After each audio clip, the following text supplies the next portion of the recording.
Hi, you guys, and welcome back to NAS 111. I am your instructor, Christine Ami. I'm here today to go over the particularities of a blog and your project, which you'll be completing for them. So it'll give you time to develop these skills and to the forefront to help you kind of like reanalyze and get other people's perspectives. So you're just not just getting my perspective and the perspectives from your classmates, that you're able to talk to people who you choose that you want to converse with about the topics in this particular class. You can access the blog instructions through two different areas. The first one is going to go down to our main Blackboard menu where it says Project Blogs, and you can access everything from this video to our NAS blog release form, how to write a blog. So it includes a template as well as each one of the projects and where to upload that at. So that's one area that you can locate the instructions at. The second one, if you go directly into our lessons and you go into our sections and you take a look at blogs, usually I'll have a nice little synopsis for you guys on what's coming up in terms of the blog, what you should emphasize in, and you click on that, and that's once again going to bring you to the same exact information where you can locate once again this video that you're watching right now, the blog release form, your templates, your writing guidelines. So I think the first thing that we really want to take a look at right now is going to be those guidelines. So if we pull up this particular document, you will see this document includes everything from the purpose to the instructions and submissions, as well as suggestions on how to write, and also includes a template. Now, as you can see, this is in a PDF form. I have a template also in a Word document so that you can go ahead and download the Word document and input the information at that time. The next step is going to be locating somebody who you can talk with. Now, this individual could be a colleague. For example, I wrote one of my colleagues, Winnie Jumbo, who I've worked with extensively in a whole bunch of different projects. It could be a family member, it could be somebody that you're an acquaintance with, you want to get to know, and you really also want to think about the topic at hand. So for example, if I'm working with education and language, I am going, for example, I was interested in working with Winnie because we worked together on a language series and she received her bachelor's degree. For me, it was just a nice combination to bring together a wonderful subject about education and its impact on her identity as an Indigenous person. So the same thing goes for each one of the topics. You want to make sure that the individual that you're going to talk with has something unique that kind of links them into that topic that's at hand. So keep that in mind. So when you reach out to the individuals, there's a couple ways that you could do it. You could do it by email. Here's an example draft of how I set mine up when I went to work with Winnie. I made sure that I included the consent form, and we'll talk about that in a second, and as well as the project guidelines so that they could read what I was doing and what I'm up to in class. And then, I opened up with a nice intro, and then I get down to business, right?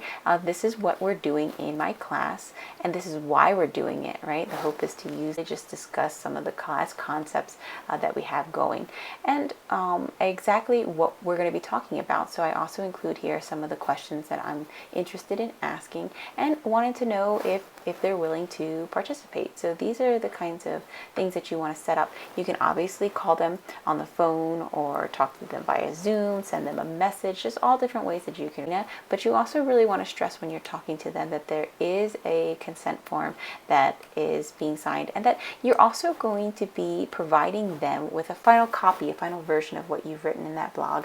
And so this will be important as we develop skills in the areas of Native American studies. We're going to start transitioning from interviewee into collaborator, but we'll save that discussion for another class.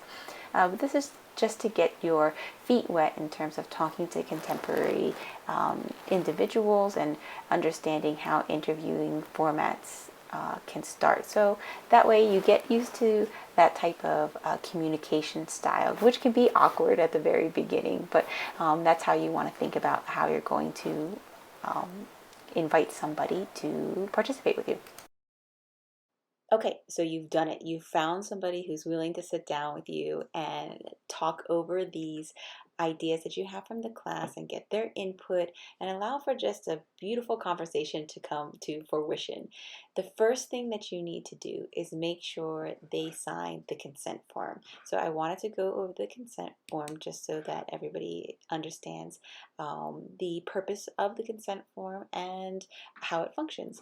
So the first thing that you want to take a look at is the purpose of the class is stated right up top. So, sometimes it's really helpful to even read through the document. And I know reading through PowerPoints or reading through documents isn't really helpful, but if you can't break it down to them in a really simple format, you can always just read the document. The second thing is the purpose, right? That this consent provides an opportunity for them to understand the blog and the associated photos that they provide or that you utilize are going, and as well as the input that they put on the blog, may be used for Diné College's marketing and communications division to promote the class, to promote the program, to promote the college, right, offering student voice. And so ultimately what this release does is it allows for them to understand that this is what it may be used, and then it also provides an option to indicate how comfortable they are with what ends up with the blog. So you give them all these options. I give the permission to have my photographs and or video images used by Diné College's marketing for marketing and informational purposes. The blog, I give permission to have the blog written about my experiences to be used by Diné College for marketing and informational purposes. And then a refusal, right?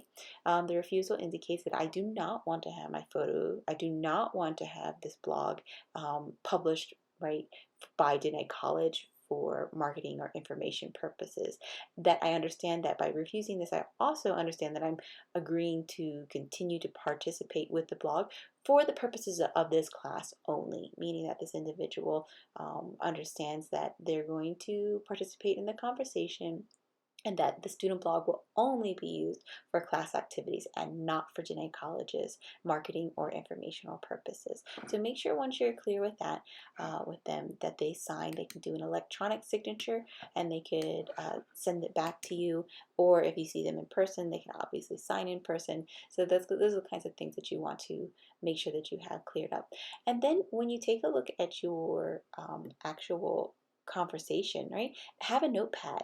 Right, you have the option of recording, but you don't have to. We'll get into the nitty gritties of that when you get into the actual research methods.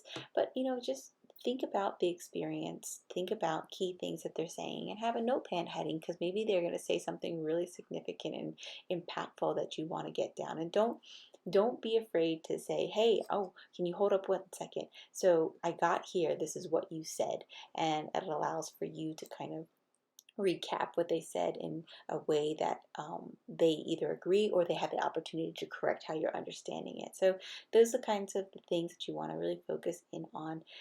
Be relaxed, and the more relaxed you are, the more relaxed they'll be. The more nervous you are, probably the more nervous they'll be. So just approach this project and this particular mini interview as something really just as a conversation of learning what they have to say. So you want to kind of refrain from inserting too much of your own personal ideas and really offer them the opportunity to answer some of the questions that you have for them.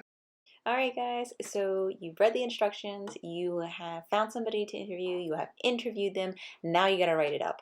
Don't freak out. For most people, they haven't done blog writing, so I don't want you to stress out too much about it. It's really a laid-back form of communication. You can let your personality shine through. You can totally use like colloquialisms, you can use imagery, metaphors, you name it. Like it's really, if you've taken any creative writing arenas, you can utilize those tools. Or if you just want to go from like a point A to point B to point C and call it a day, you can totally do that as well. Make it more of a journalistic factual presentation of your experience.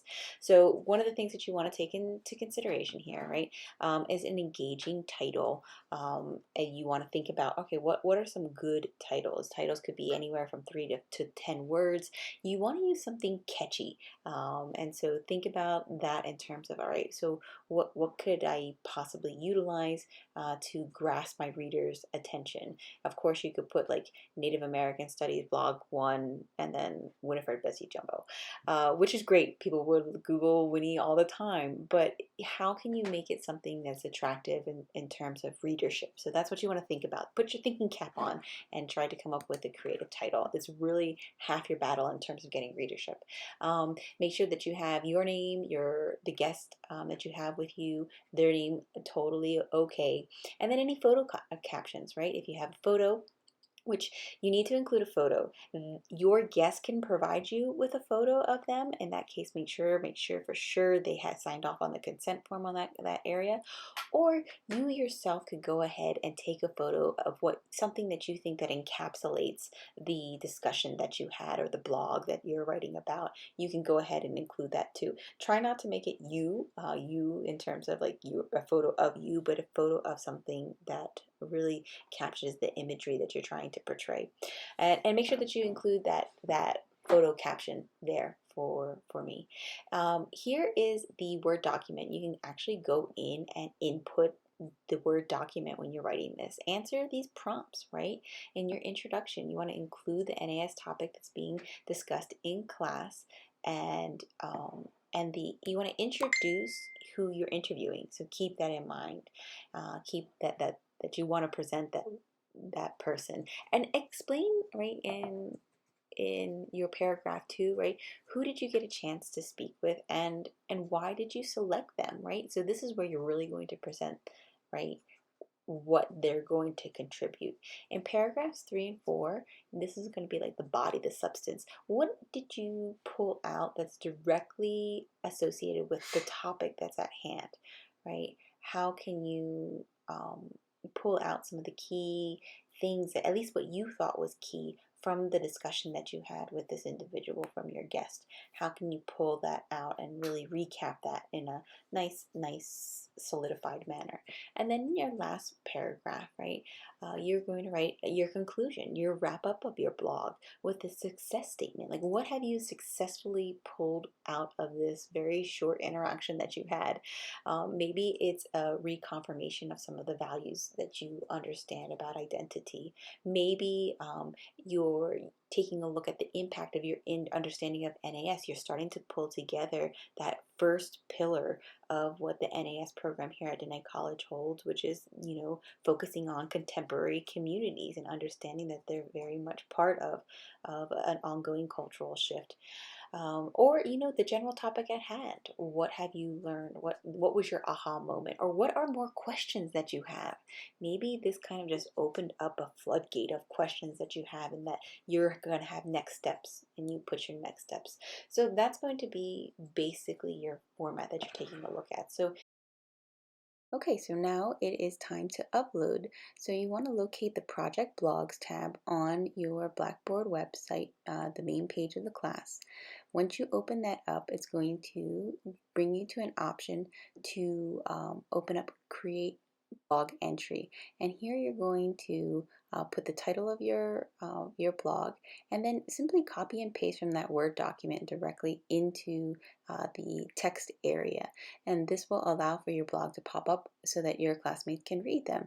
You want to make sure that in the Browse Local Files that you attach files, for example, the Word document that you created, as well as any images that you may want to also include. So make sure that all of those are loaded up right there before you hit the submit. I hope that this helped to explain a little bit about how to create your blog posts. And then once those blogs are up, you'll be able to comment on your classmates.